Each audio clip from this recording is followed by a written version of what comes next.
Well, life seems to have a way of giving you reality checks, because having had that incident with your lung collapsing, it was not that much later you actually had a fatal accident on the road when you slipped on some wet road and a car hit you.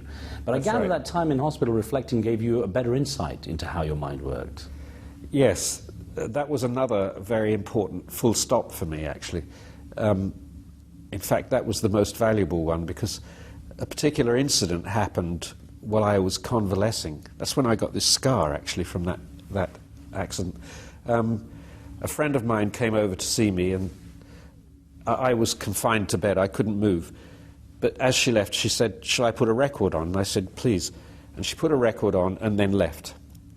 The record was much too quiet, but I couldn't reach to turn it up.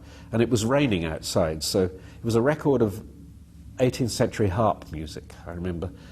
And so I lay there at first kind of frustrated by this situation, but then I started listening to the rain and listening to these odd notes of the harp that were just loud enough to be heard above the rain.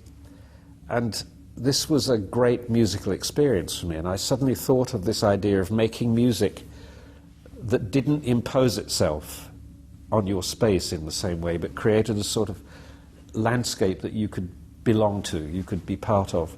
And this, I called this, I pompously gave it a new name, which I called ambient music, and it became something I no longer recognize. Well, yeah, of course it's going to get hijacked eventually, I guess. But